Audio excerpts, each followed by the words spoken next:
My daughter received her acceptance letter from Peking University and immediately came to share her joy with me. On our way to a restaurant to celebrate, a runaway truck suddenly crashed into me. In that critical moment, my daughter pushed me aside. I emerged unscathed, but my daughter suffered a cerebral hemorrhage and was rushed to the emergency room. My husband, with tears in his eyes, said to me, "Wife, the doctors say our daughter's condition is very serious. Only you, a top surgeon, can perform this surgery." My father-in-law also wept as he pleaded, "Selina was injured to save you. You must not let anything happen to her." My mother-in-law, trembling, was desperate to kneel before me, begging me to save our daughter. I coldly extended my hand, revealing a small scratch on the back of it. "I'm sorry. My hand is injured. I'm not able to perform the surgery." Chapter 1. Selina was overjoyed to receive her acceptance letter from Peking University. She went straight to share this good news with you without even having a meal. When we left, she was fine. How did she suddenly end up seriously injured in the emergency room? My mother-in-law hurried to the hospital, questioning me with confusion and anxiety. I sat on a chair in the corridor and slowly replied. She did come to my office with the acceptance letter. She said she wanted to celebrate with me by having hot pot together. Just as we reached the entrance of the hot pot restaurant, a runaway truck crashed toward me. Selina pushed me away to save me. I was unharmed, but she was severely injured. After hearing my explanation, my mother-in-law burst into tears, sobbing uncontrollably. My father-in-law sighed deeply. This child has been filial and sensible since she was young. In a critical moment, she valued your life more than her own. Although my husband Jeremy was deeply pained, he still tried to comfort me. "Wife, don't blame yourself too much. Selina has always been closest to you since she was little. By doing this, she hopes you can stay well. As long as you're safe, she can surely overcome this ordeal." Jeremy's voice was as gentle as always, his eyes filled with genuine concern. Upon hearing this, my father-in-law couldn't help but nod and say, "Yes, Susanna. Selina has always been closest to you. You need to pull yourself together and not let Selina worry." My mother-in-law, filled with remorse, pounded her chest and said, "It's all my fault. I should have come with Selina. If I had been there, I would have risked my life to ensure nothing happened to either of you." Although their daughter was the apple of their eyes, although they all knew that their daughter's fate was uncertain because of me, yet the three of them restrained their inner sorrow, doing their best to comfort me without adding any pressure. Looking into their eyes filled with concern and pleas, I remained silent. During the rescue process, one critical condition notice after another kept coming in. My daughter's situation was not looking optimistic. Amid everyone's anxious waiting, the attending doctor emerged from the emergency room with a troubled expression. He rushed straight to me and urgently said, "Director Lee, the patient's condition is extremely dangerous. We are truly powerless. You're a top surgeon. Only you performing the surgery can give her a fighting chance." Hearing this, my father-in-law immediately pleaded with me through tears. "Susanna, Selina was injured to save you. You must not let anything happen to her." My mother-in-law wiped away a tear and trembled in agreement. "Yes, Susanna. Selina has just been accepted into Peking University and has a bright future ahead. You must save her." Jeremy also looked at me with earnest eyes. "Wife, Selina's life is in your hands." The three of them placed all their hopes on me. Their eyes were filled with worry and pleas, but I coldly extended my hand, revealing the small scratch on its back, and calmly said, "I'm sorry. My hand is injured. I'm not able to perform the surgery." Chapter 2. I refused without hesitation, leaving everyone stunned. The attending doctor was even more baffled. "Director Lee, it's just a minor scratch. The skin isn't even broken. It doesn't affect the surgery. The patient's condition is extremely urgent. Every minute wasted could be fatal for her." Hearing this, my mother-in-law became frantic with tears,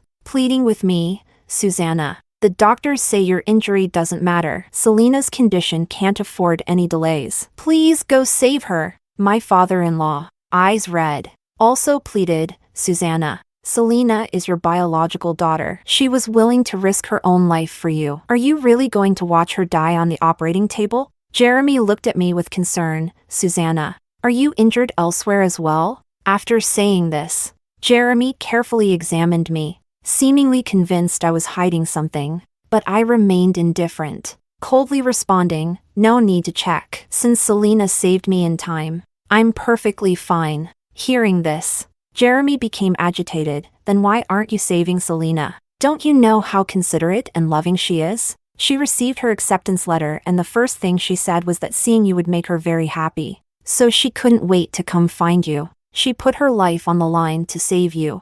And now you're letting her die without trying to help." Jeremy, usually so gentle, couldn't help but burst into anger at this moment. My mother-in-law also furrowed her brows, confusedly saying, "Susanna," to Selina, "you are the most important and respected person." Even when she applied to Peking University, it was because you once studied at Peking University Medical School. She wanted to emulate you, to heal and save lives together with you. You've saved so many people, but in this critical moment, you can't save your own daughter? My father-in-law was deeply grieved, tearfully pleading, "Yes, if Selina knew that her greatest hero, her most beloved mother, was turning a blind eye to her crisis, how heartbroken would she be?" Looking at the three of them, heartbroken and desperate, I replied seriously, "The hospital has regulations. We can't perform surgery on immediate family members. I can't break the hospital's rules. I can't perform this surgery." Without waiting for any further response, I stood up and left. Chapter 3, Director Lee. Are the hospital regulations more important than your daughter's life? If you don't intervene, the patient truly has no way out. The attending doctor urgently called out behind me, trying to persuade me to stay, but I remained unperturbed and resolutely left. As I reached the hospital entrance, my father-in-law, mother-in-law, and Jeremy all chased after me. My mother-in-law fell to her knees in front of me with a thud, pleading, "Susanna, I'm begging you. You can't leave. If you go, Selina is doomed." Seeing my mother-in-law kneel publicly, the surrounding people were instantly attracted. "Isn't that Director Lee, the top surgeon? What's going on?" I heard Director Lee's daughter was in a car accident trying to save her. Director Lee refused to help, and her family is begging her. Upon hearing the details, the onlookers were outraged. I never thought Director Lee, who is usually so kind and approachable with patients, could be so cruel to her own daughter. She must have been pretending all along. How can she be so heartless to her own child? Does she have any genuine feelings for strangers? Exactly. No mother would let her child die without trying to save her. What kind of monster does that make her? Even a vicious tiger wouldn't eat its cubs. But unfortunately, her filial and sensible daughter used her own life to save a monstrous mother. People cursed vehemently, treating me as an irredeemable villain. Even former patients and their families, who had respected me deeply after I treated them, now looked at me with contempt and disgust. Amid the murmurs, my father-in-law, wiping away tears, earnestly said, "Susanna, I don't believe you're such a cold and heartless person. When Selina was born, you had a difficult delivery with heavy bleeding. You almost died in the hospital. Yet you kept begging the doctors to save the baby. You said that child was more important than your own life. As long as she's safe, you could do anything. Selina is your child, born with your life. You absolutely wouldn't want to watch her die because of you, right?" My father-in-law's eyes were filled with tears, pleading and hopeful, but I remained unmoved, simply looking at him silently. Jeremy, seeing my indifference, became even more frantic, his voice rising, "Susanna, the person lying in the operating room is your own daughter, the one who saved your life. Are you really going to be so heartless?" Looking at them, I replied seriously, "I'm truly powerless." Chapter 4. I once again firmly refused, extinguishing the hope in Jeremy's and my parents-in-law's eyes instantly. The emotions of the onlookers were completely ignited. Each person began to hurl the most venomous insults and curses at me. Some even took out their phones to record videos and start live streams, venting their grievances about my supposed misdeeds to the vast online audience. Suddenly, every major live streaming platform was abuzz with people condemning me. Whether I would save my daughter became a hot topic discussed in real time across the internet.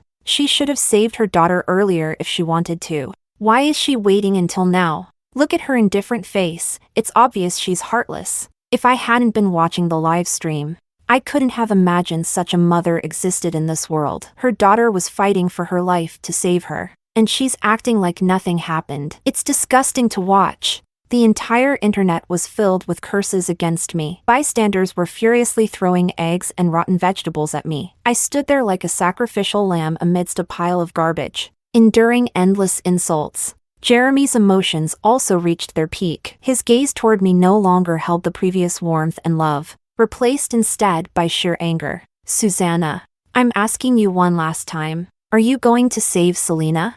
Jeremy was furious. His bloodshot eyes seemed ready to burst at any moment. But I remained as calm as ever, speaking with righteous conviction. I won't risk my career for personal emotions. Smack!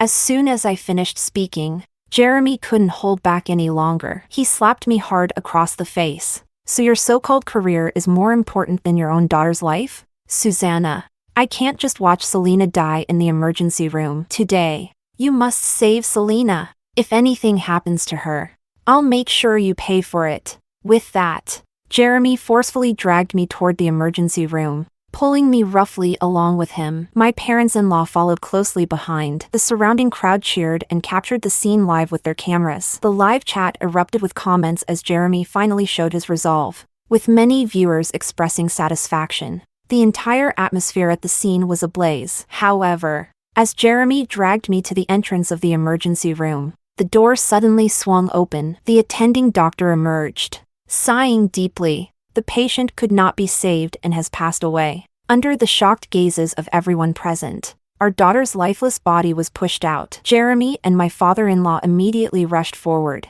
crying out in grief. My mother-in-law spat out a mouthful of blood and collapsed to the ground. Meanwhile, I silently took out my phone and dialed the police. Hello, I need to report a crime. My daughter was murdered. Chapter 5. Before the other end of the line could respond, Jeremy rushed over and violently knocked my phone out of my hand. He gritted his teeth and spat out, Susanna, how dare you even call the police? You killed our daughter. My mother-in-law was so angry she spat blood because of you. Are you satisfied now? Jeremy's forehead was bulging with veins, his voice loud and forceful. His gaze toward me was filled with unprecedented rage. My father-in-law, while helping my weakened mother-in-law to her feet, tearfully and angrily said, Susanna, how could our sincerity be wasted on someone as heartless as you? What did we ever do to you that you treat us this way? You've destroyed our good family. My father-in-law's words were filled with the sorrow of a heart betrayed and deep regret. It was as if having me as a daughter-in-law was the greatest stain of his life. Seeing Jeremy and my father-in-law's enraged expressions,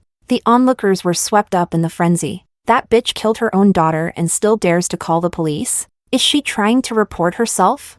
How can someone as heartless as her possibly have any conscience? Disgusting! Why didn't she die instead? People were infuriated, berating me relentlessly. The live chat continued to scroll rapidly with people cursing me for being inhuman and wishing me a terrible fate. Amidst the mass abuse, my photos were spread across the internet, edited into black and white memorial images with the most malicious curses written over them. My daughter's death had turned everyone against me, filling them with hostility and hoping for my demise. Meanwhile, I looked at Jeremy and my parents-in-law with my own eyes red from crying, unable to hold back a mocking laugh. Seeing this, Jeremy frowned deeply, struggling to contain his anger, and said in a low voice, What are you laughing at?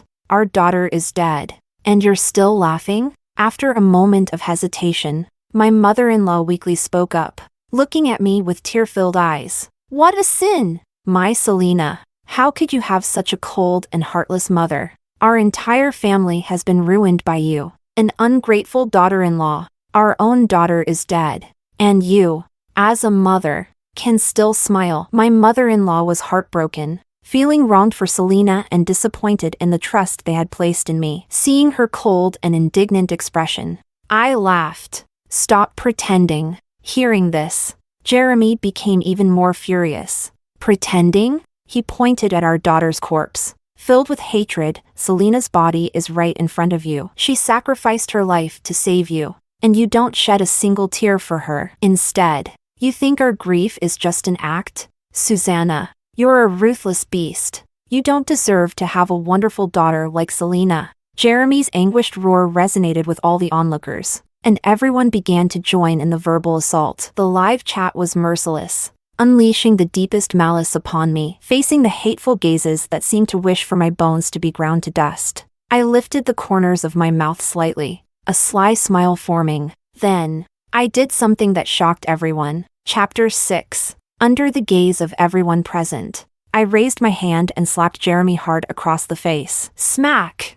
That sharp, loud slap instantly silenced the once noisy scene. Everyone on site stared at me in astonishment. Clearly, no one had expected that I, the instigator despised by thousands, would dare to take the first strike and publicly slap Jeremy. How dare you still have the face to hit me? Jeremy himself was completely stunned. He covered his face, looking at me in disbelief. I remained unfazed and said, Jeremy, what qualifications do you have to lecture me? Everyone present was dumbfounded by my actions. The live chat continued to scroll wildly. Damn, this woman is way too crazy. Exactly. She let her own daughter die and still has the nerve to hit someone? I'm seriously going to be driven mad by her. Hope heaven has eyes and lets her drop dead on the spot to start over. Jeremy paused for a moment before asking in confusion, What do you mean by that? I coldly replied, What do you mean?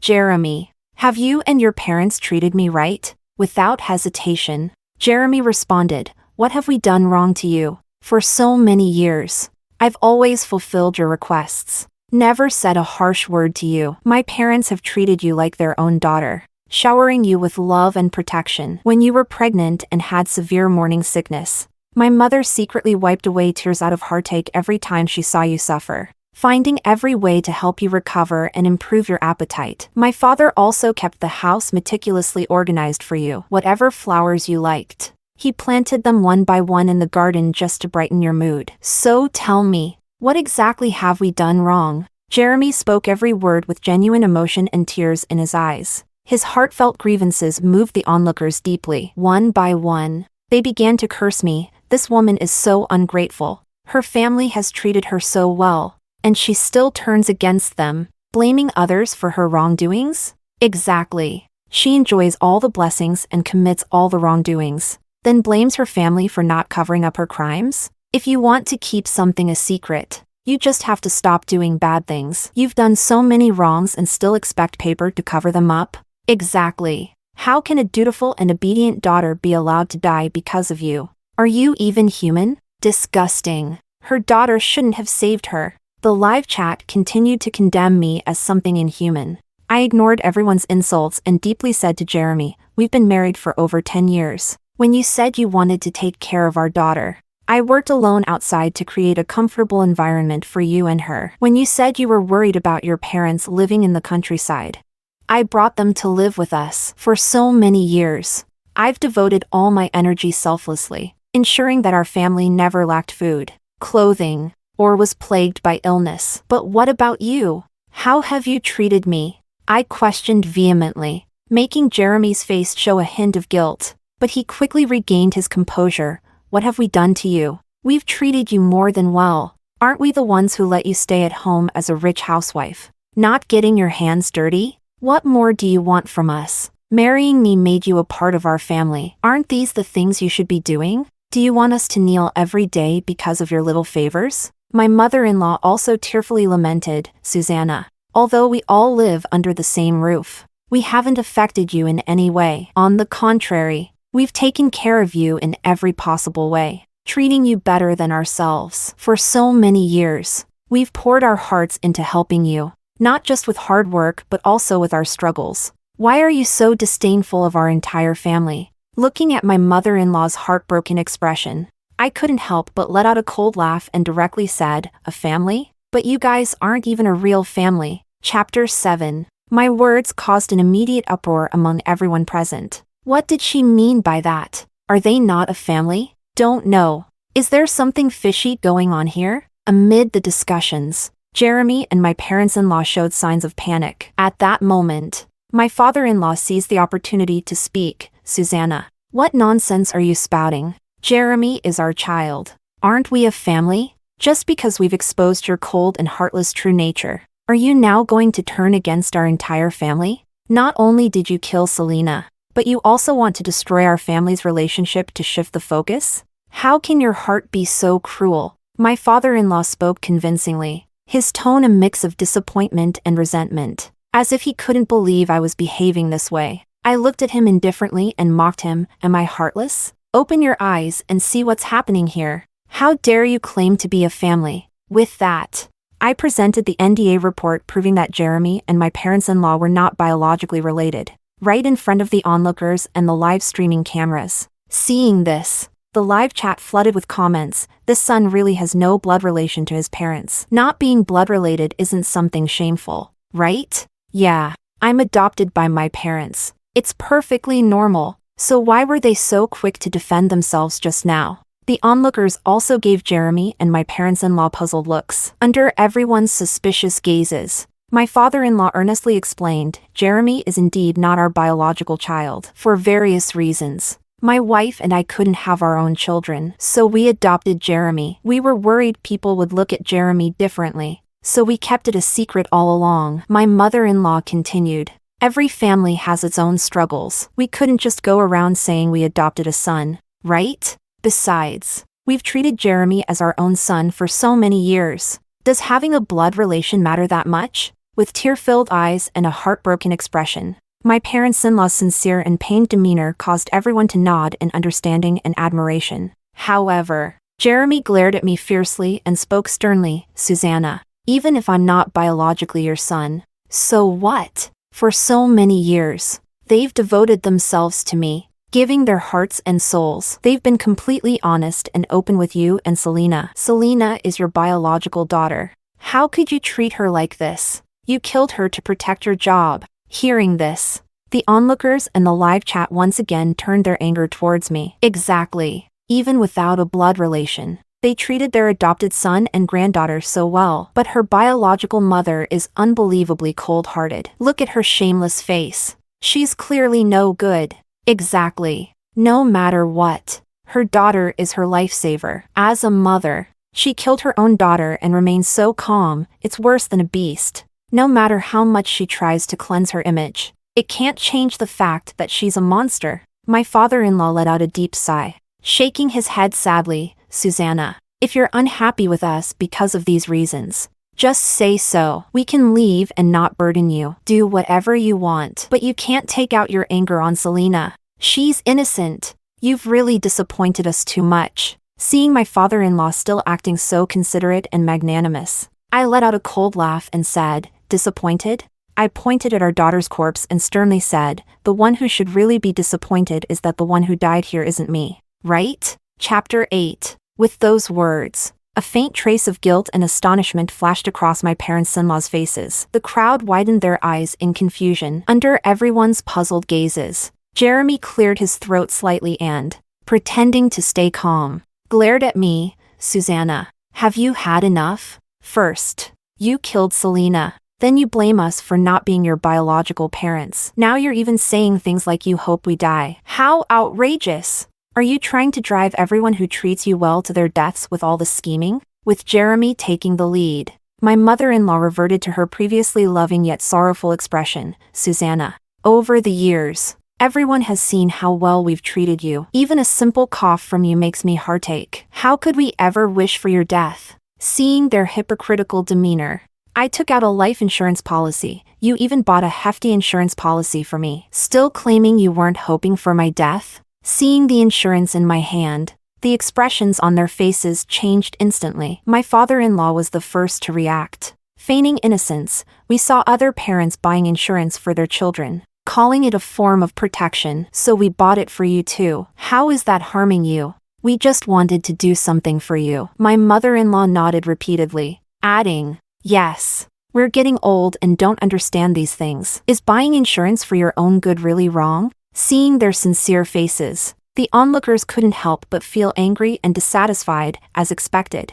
A monster is just a monster, ungrateful and inhumane. No matter how much you buy insurance, you'll always think it's harming you. Buying insurance is so normal, and she's trying to tarnish their reputation with it? Yeah, I wish someone would buy me insurance to secure my life, trying to whitewash herself and smear others. This bitch has truly gone out of her way. The live chat continued to berate me for being ungrateful and delusional. Meanwhile, I produced other insurance policies from different families, yes, wanting to do something for me. So you bought life insurance policies for me from all insurance companies. And they all have huge payouts. The beneficiaries are your three of us. Chapter 9. If one insurance policy is considered a good safeguard for me, then buying so many at the same time inadvertently creates something fishy. After all, cases of murder for insurance fraud are not uncommon online. Now, the onlookers who were just supporting them fell silent. The live chat also indicated that the situation was becoming increasingly complicated. Before my parents-in-law could respond, Jeremy eagerly explained, "My parents are getting older and don't understand these things. They only knew how to do more good things for you. When they heard that buying insurance was good for children, they bought you multiple policies, believing that the more insurance you have, the more protection your life would have. As for the beneficiaries and such, they simply didn't understand. Who didn't have their favorite dishes praised as a child? As parents, they cooked them every day. They're old now and can only contribute in the best way they know how, within their capabilities. If this is also being misconstrued and slandered, then Susanna, you really don't deserve the good intentions of others." Jeremy's heartfelt words moved the previously wavering onlookers, who began to nod in agreement with a hint of appreciation. The live chat continued to flood with supportive comments. "That makes sense. The older generation doesn't have malicious intentions. They just genuinely want the best for you.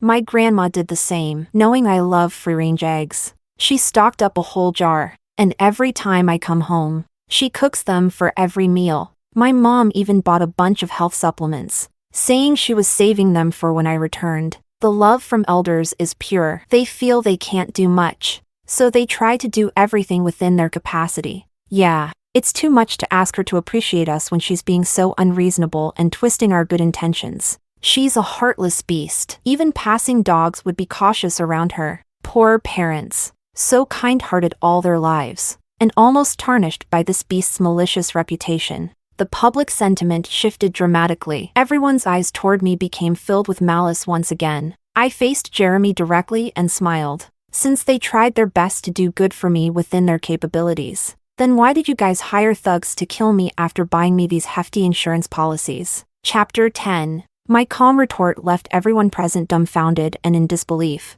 "Jeremy, what do you mean by hiring killers to murder someone?" he stammered, his face showing signs of panic. At this point, "You still want to spit venom?" My mother-in-law frowned and retorted, "Susanna, we don't expect you to understand our good intentions. But please, don't slander us like this. We've lived simple lives all these years, never doing anything against our conscience. By publicly defaming us, are you trying to drive us to the brink?" My father-in-law snorted angrily, furious. "I can see it now, you're just an ungrateful, unfilial child. All these years, we were blind to see someone like you, pouring our hearts out. You want to clear your tarnished reputation, but don't you dare throw mud at us. Not everyone is as ruthless as you.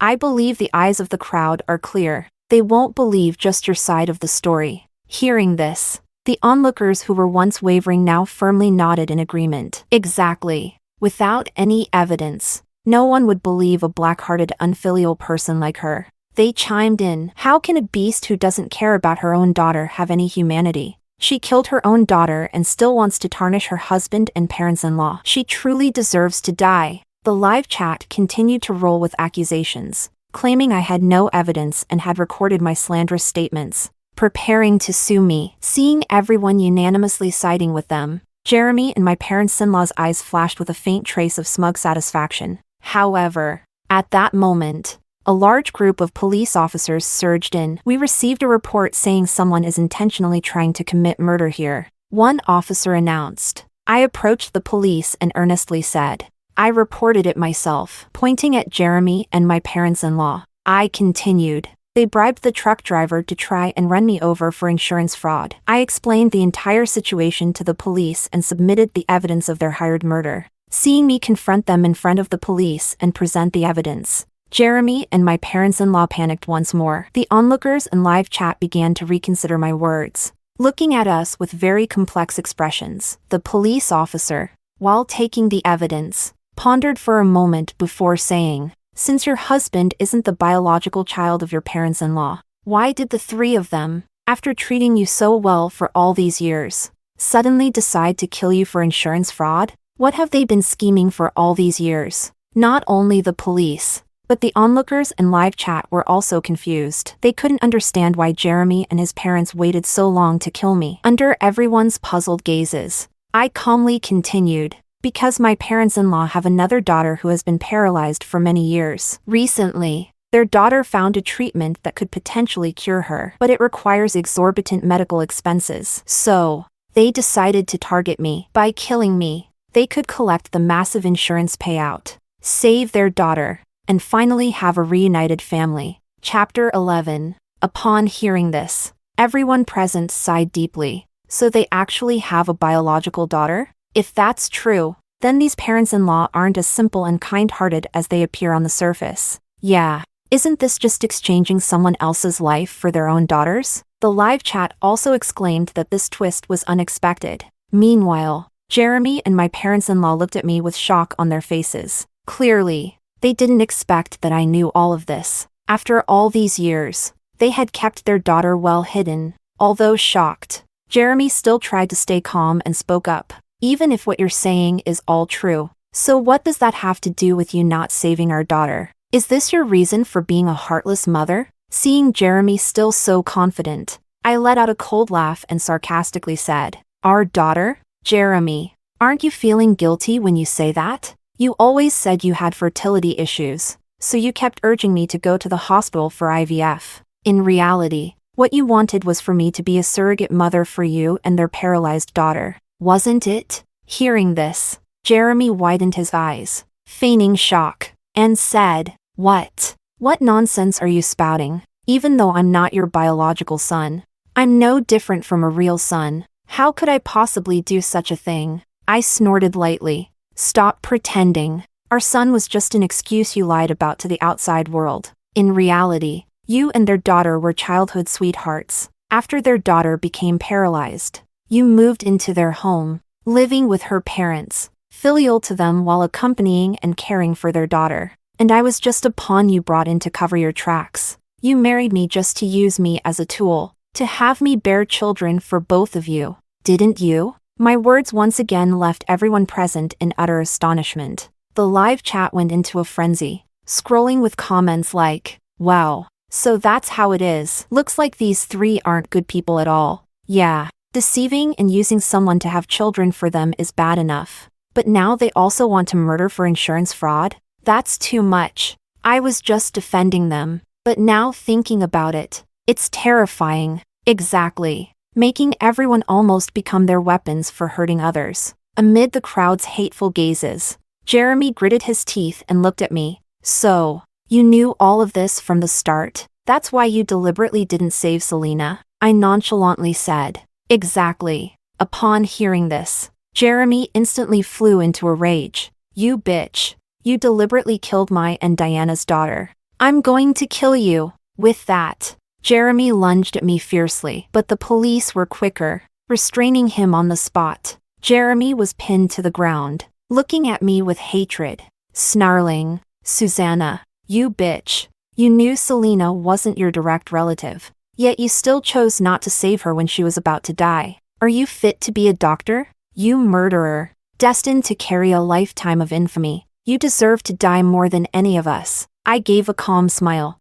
"Who said I'm a murderer?" With that, our daughter, who was lying on the hospital bed, suddenly stood up. She stood up completely intact, wiped the blood off her face, and with a sweet smile, approached me to hold my hand. Chapter 12. The scene left everyone present completely stunned. One after another, they were both shocked and scared. What's going on here? Didn't her daughter die after being unable to be saved? Why is she suddenly up and walking around? Yeah, she looks completely fine. As if nothing happened. Jeremy was even more confused. "Selina, are you okay?" The daughter looked at Jeremy and directly said, "Yes, actually, I didn't have a car accident at all. This was just a show I was putting on with my mom." Upon hearing this, Jeremy and his in-laws instantly lit up with joy. "Thank goodness.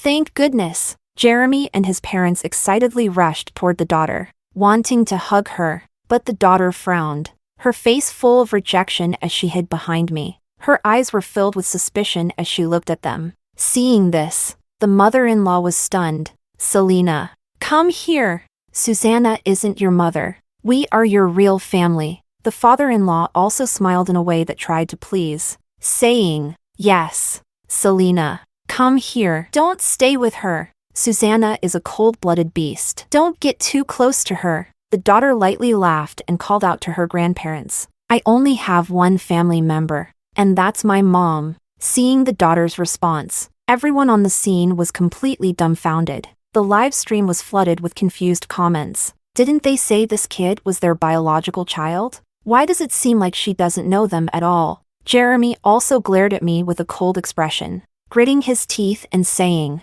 Susanna, what exactly have you been telling our daughter? Why is she so full of hostility toward us? I sneered and said, what can I say? Isn't it just that I've made clear everything you've done? Jeremy furrowed his brow, thinking for a moment, before turning to the daughter. Selina, I don't know what Susanna has been telling you, and I don't know why you're helping her deceive us. But didn't I tell you before? Susanna isn't your real mother. The person I've been taking you to see in the hospital is your real mother. The mother-in-law was also eager to speak. Yes. Selina, why are you siding with Susanna against us? We told you before. You're actually the biological daughter of Jeremy and me, just born from Susanna's womb. Don't let her deceive you. Seeing them still trying to take Selina from me, I couldn't help but say coldly, that's right. Selina was conceived through artificial insemination, but she has nothing to do with any of you. She is my own child. As I spoke, I took out the paternity test report between Selina and me. When they saw the report confirming our mother-daughter relationship, Jeremy and his parents finally panicked. What? What is this? We arranged everything with the hospital back then. Why is Selina your child? I looked at them coldly and said, actually, I've known about your little tricks from back then. So, the fertilized egg you arranged for me was replaced by my own. Since you all wanted to put on a show, I decided to play along. Thank you for taking care of my child all these years. You probably laughed in your hearts when you saw how well I treated Selina, thinking I was a fool who didn't know anything, because I've always thought of you the same way. Honestly, if I hadn't accidentally found out that you secretly took out huge life insurance on me, I might have continued playing along with you. Unfortunately, your hearts were too malicious. After using me, you wanted to kill me for the insurance money. So, I bribed the truck driver you arranged for, and had my daughter and the attending physician help me put on this act. I'm going to expose all of your crimes. When I said all of this, Jeremy and his parents were left speechless. Their expressions turned extremely ugly. It wasn't until this moment that they realized the elaborate conspiracy they had designed all these years had always been transparent to me. I, the one they had been fooling for years, was actually the one who had been controlling their fate all along. After saying all this, I turned to the police. Officer, I've already submitted all the evidence of their illegal activities. I don't accept any mediation on this matter. I hope you deal with it justly. The police nodded. Don't worry. With that, I took my daughter and left with style. Later, I heard that Jeremy and his in-laws were sentenced to prison for various crimes. They were so traumatized by the shock that they went mad in prison. But all of this no longer mattered to me. The rest of my life, I just want to live happily with my daughter, far from deceit, with my heart facing the light, and live freely and joyfully.